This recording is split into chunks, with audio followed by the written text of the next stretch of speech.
성탄의 목적이라는 제야의 말씀입니다.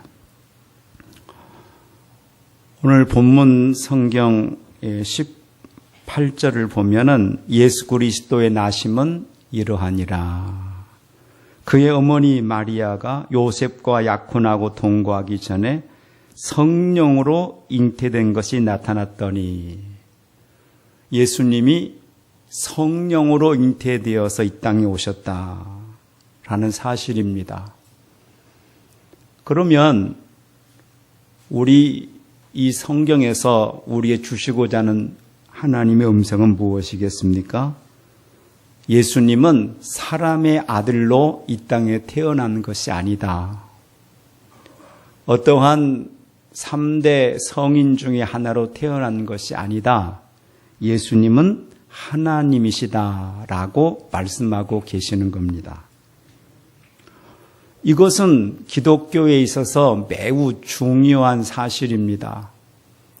즉 예수님은 성령으로 잉태되어서 이 땅에 오셨기 때문에 여인의 후손이다 이렇게 말씀합니다.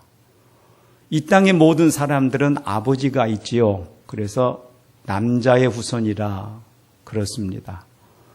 그러나 예수님은 여인의 후손, 성령으로 잉태되어서 이 땅에 오신 분. 그러면 이것이 왜 중요하냐 하는 거죠. 예수님은 이 땅에 오신 목적이 여러분 다 아시죠?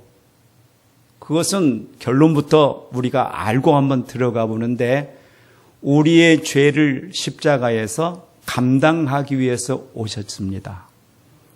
그러면 예수님이 우리의 죄를 대신 지어주시려고 이 땅에 오셨다 한다면은 가장 중요한 것이 예수님은 죄가 없는 분이어야 됩니다. 그러면 예수님이 하나님의 아들로 성령으로 잉태되어 이 땅에 오셨다는 것은 원죄도 없으시고 이 땅에 계신 동안에 죄가 없으신 분이 우리를 위하여 대속의 죽음을 가지셨기 때문에 이 사실은 매우 중요한 것입니다. 그러므로 우리 기독교에 있어서 예수님의 탄생의 목적, 그 의의에 가장 중요한 것은 절기를 지키는 데 있는 게 아니고, 또 그 날이, 어떤 분은 왜 예수님이 12월 24일 밤에 태어났느냐, 날짜가 다르지 않느냐 이렇게 얘기하는데, 사실 그 의미는 중요하지 않습니다. 우리가 예수님의 탄생은, 그 의미와 목적은 이 땅에 죄를 사하시기 위하여 하나님의 아들 되시는 예수님이 이 땅에 인간의 몸을 입고 오셨다라는 것이 가장 중요합니다. 그래서 우리는 예수님은 성령으로 잉태된 분이다. 이것을 우리들이 확 잡아야 되는 것입니다.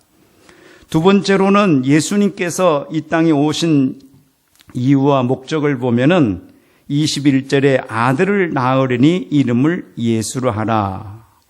이는 그가 자기 백성을 그들의 죄에서 구원할 자이심이라. 이렇게 말씀하고 있습니다. 우리를 어디에서 구원하기 위해서 오셨어요? 죄에서 구원하기 위하여 오신 예수님이다 라고 말씀하고 계십니다. 그렇다면은 오늘 우리들이 예수님이 우리의 죄 때문에 이 땅에 오셨다는 사실을 믿고, 그 사실을 믿고 죄 사함 얻는 길을 이 땅에 오심으로 길을 열어 놓으셨다는 겁니다. 그리고 여기 성경은 자기 백성을 그들의 자기의 죄에서 구원할 자임이라 했으니, 자기 백성의 죄를 감당하기 위해서 오셨다 하는 말씀이죠. 다시 말하면 모든 사람들의 죄를 담당하기 위해 오신 것이 아니고 우리의 죄를 담당하기 위하여 오셨다라는 사실입니다. 이건 왜 이렇게 중요한가? 예를 들어보죠. 저 로마 교황청에서 신년 메시지 겸 성탄 메시지를 전환할 때에 제가 자주 들은 것이 뭐냐면 하늘에는 영광, 땅에는 평화 이렇게 말을 합니다. 더 나아가서는 하늘에는 영광, 모든 이에게 이 땅의 평화라고 말을 합니다. 그러면 이 예수님의 탄생의 의미와 목적이 왜 달라지는가를 한번 생각해 보십시오. 그러면서 거기에 뭘 말하느냐 하면 우리는 평화를 얻기 위해서 가만히 있으면 안 됩니다. 우리는 이 평화를 얻기 위해서 모두 다 일어나야 됩니다. 라고 얘기를 할 때 사람들은 거기에 공감을 하고 그리고 그것을 마음에 두고 이렇게 예배 초소를 떠나는 걸 볼 때에 성경이 말하고 있는 예수님, 성경이 말하고 있는 예수님의 오신 목적 전혀 다르다는 거죠. 하늘의 영광이라는 말, 이 땅의 평화라는 말, 이건 매우 중요한데 이 땅의 평화라는 말은 이런 뜻을 말하는 거예요. 예수님이 십자가에서 못 박혀 죽으심으로 인해서 우리와 하나님 사이의 죄악의 담이라는 무서운 진노의 대상이었는데 예수님께서 십자가에 못 박혀 죽으심으로 말미암아 우리와 하나님 사이에 죄악의 담이 허물어져서 우리와 하나님 사이가 화목하게 된 것을 평화라 이렇게 말씀하고 있는 거예요. 그러니까 여러분 이 땅의 모든 사람에게 평화라는 이 평화가 전쟁이 없이 안락하게 행복하게 사는 것으로 이해를 하게 되면 성경이 말하고 있는 죄 사함을 위해서 오신 예수님하고는 거리가 멀다는 거죠.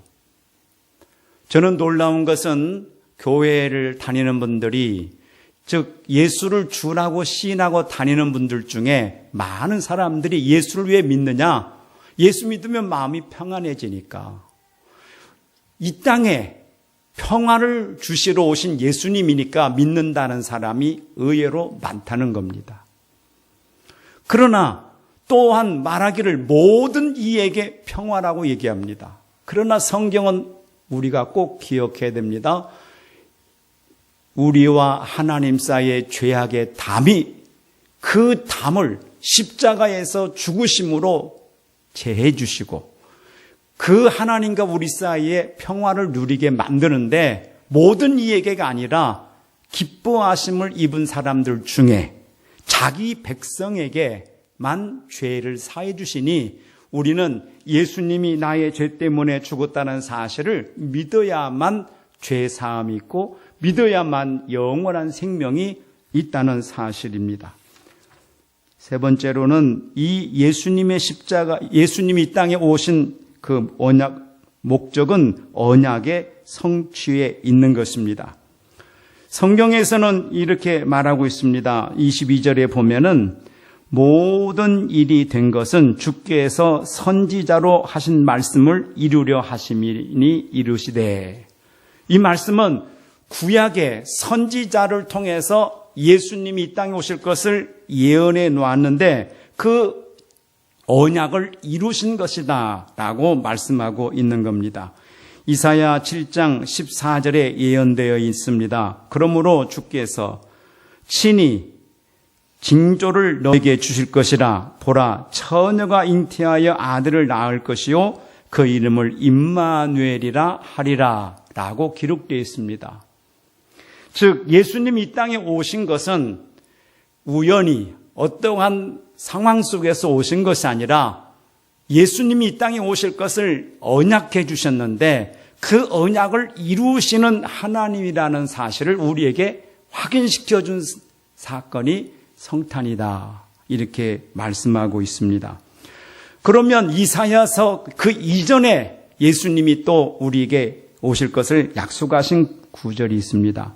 창세기 3장 15절에 보면 내가 너로 여자와 원수가 되게 하고 내 후손은 여자의 후손과 원수가 되게 하리니 여자의 후손은 내 머리를 상하게 할 것이라. 여자의 후손, 이분이 누구시라고 했죠? 예수님. 이분이 사탄, 이 뱀의 머리를 상하게 하리라. 이 말은 십자가에서 우리를 위하여 대속해 주심으로 인해서 죄악의 권세, 사망의 권세, 어둠의 권세가 무너지고 깨트려질 것을 창세기 3장 15절에 언약을 주셨습니다. 그 언약이 이루어지는 현장, 이게 뭐냐면 예수님의 탄생의 모습이죠. 창세기 3장 21절은 여호와 하나님이 아담과 그의 아내를 위하여 가죽옷을 지어 입히시니라. 이 가죽옷, 양을 죽여가지고 가죽옷을 입혀주신 그 언약, 이것을 이루기 위함이다 라고 말씀하고 있습니다. 더 나아가서는 우리 믿음의 조상 아브라함에게 창세기 12장 2절에 보면 내가 너로 큰 민족을 이루고 내게 복을 주어 내 이름을 창대케 하리니 하고 언약하셨고, 창세기 22장 17절에 가면 내가 내게 큰 복을 주고 내 씨가 크게 번성하여 하늘의 별과 같고 바닷가의 모래와 같게 하리니 내 씨가 그 대적의 성문을 차지하리라. 내 씨, 아브라함에게서 나타날 씨가 있다. 그 씨가 대적의 성문을 얻으리라. 그 언약을 주셨어요. 그 언약이 시간이 흐르고 세월이 흐르고 이렇게 해서 그 언약대로 그 주님이 약속하신 것을 지켰다라는 증거로 예수님이 이 땅에 오셔서 탄생하셨다라고 말씀하고 있는 겁니다. 그러므로 성경은 언약대로 오시고 언약대로 죽으시고 언약대로 부활하신 분이시다라고 말씀하고 계세요. 그러므로 반드시 예수님이 언약하신 대로 천국이 있고 지옥이 있는 것입니다. 오늘 우리들이 예수를 믿는 우리들에게 언약하신 것이 뭡니까? 누구든지 예수를 믿는 자는 멸망하지 않고 영생하리라 하는 언약은 반드시 성취된다는 뜻으로 이 땅에 오셨다는 말씀이죠. 계시록 7장 17절에 보면 이는 보좌 가운데 계신 어린 양이 그들의 목자가 되사 생명수 샘으로 인도하시고 하나님께서 그들의 눈에서 모든 눈물을 씻어 주실 것입니다. 이 언약은 반드시 이루어진다는 겁니다. 주님을 섬기는데, 하나님을 따라가는데, 그리스도를 내가 구주로 믿고 그리스도로 믿고 따라가는데 그리스도인들이 가다 보면은 흘리는 눈물들이 있지요. 그 모든 눈물을 그 눈에서 씻어주겠다고 언약하셨습니다. 물론 언약된 말씀들이 여러 군데에 있어서 그 언약들이 참으로 아름답고 귀하지만 주님은 내가 죽도록 충성하라. 그리하면 내가 내게 생명의 면류관을 주리라 하고 언약해 주셨는데 이 언약이 반드시 성취된다는 사실입니다. 오늘 저와 여러분이 예수님을 끝까지 믿고 인내하고 예수님을 따라가는 이유가 무엇일까요? 구약의 언약을 성취하시는 하나님, 창세기에 있었던 언약을 성취하신 하나님, 그 하나님은 오늘 우리에게 언약하신 것을 반드시 이루어 주실 것을 믿고 그 언약이 반드시 성취될 걸 믿고 우리는 믿음의 길을 걸어가는 것입니다.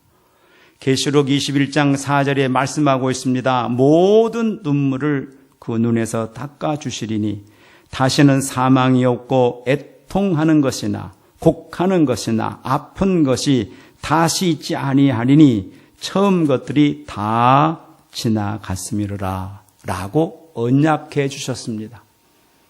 이 언약을 우리들이 굳게 붙들고, 여러분 예수 믿는 길은 왜 그렇게 눈에서 눈물이 흘러야만 가는 길인지는 하나님과 우리 사이의 관계에서만 아는 비밀스러운 일이지만은 주님께서 우리에게 분명히 언약하시기를 내가 모든 눈물을 그 눈에서 닦아 주시겠다라고 언약했습니다.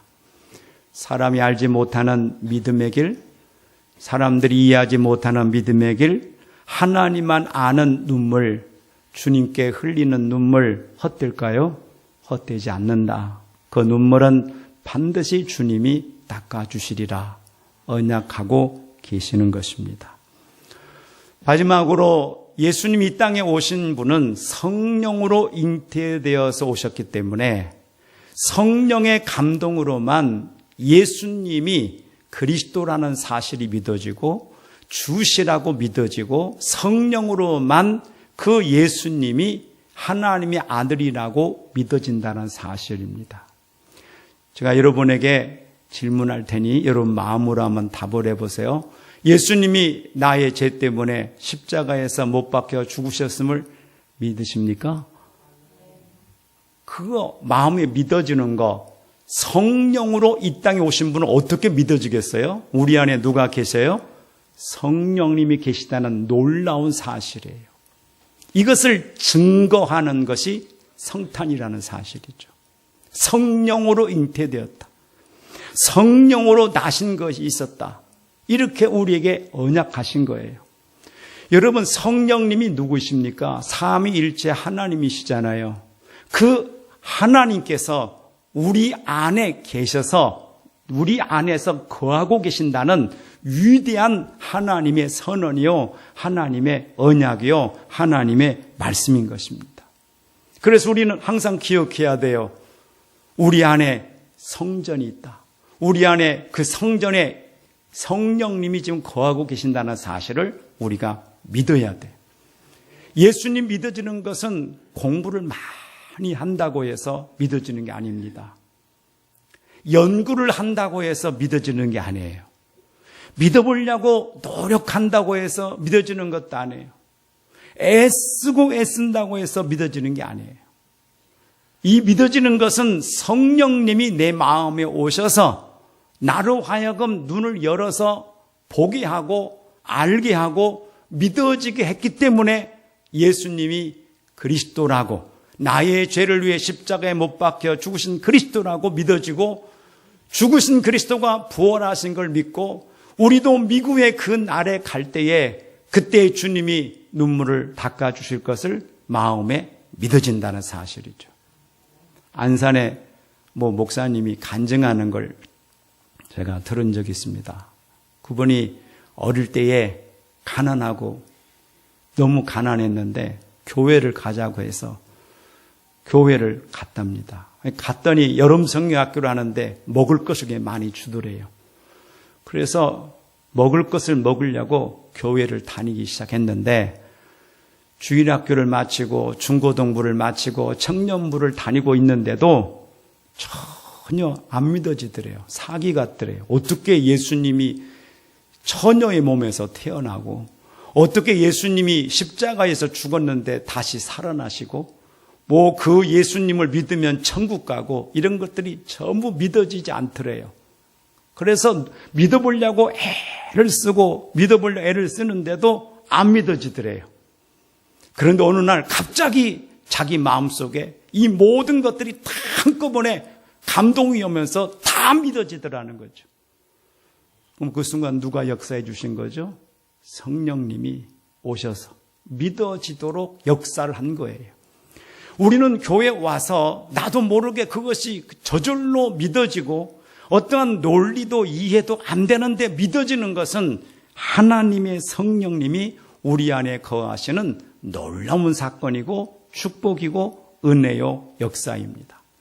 그래서 임마누엘이라 하리라 하신 하나님은 우리와 영원히 함께 하겠다 그 말이에요. 어떻게 함께 하십니까? 옆에 따라다니실까요? 함께 하신다는 것은 어떻게 함께 할까요? 우리 안에 거하심으로, 여러분 안에 성령님이 거하심으로 우리와 함께하고 계세요. 우리 안에 계시다는 증거가 뭡니까? 어느 순간에 힘들고 어려우면 주님을 찾지요. 주여 하고 눈시울을 뜨겁게 할 때에, 그때에 누가 하시는 거예요? 성령님이. 외롭고 고독할 때에 내 입에서 찬송이 나옵니다. 내 안에 누가 계신다는 증거예요? 성령님이 계시다는 거예요. 예수 믿는 길이 어렵고 힘들고 고달플 때도 있지만은 끝까지 인내하면서 주님을 따라가는 그 마음속에 그 강력한 이러한 의지, 이것도 성령님이 우리 안에 소원을 두고 행하시는 성령님이 하시는 일이에요. 그리고 우리가 하나님 앞에서 그 언약을 굳게 믿고 흔들리지 아니할 수 있는 이유가 뭐냐? 내 의지로 되는 것이 아니라 내 안에 성령님이 계시기 때문에 그 믿음으로 살아가는 거예요. 그러므로 이 성령님이 우리 안에 계시고 우리를 하나님의 성전 삼아서 성령님이 계시다는 사실은 놀라운 사실이요, 은혜롭고 복된 사실이 되는 것입니다.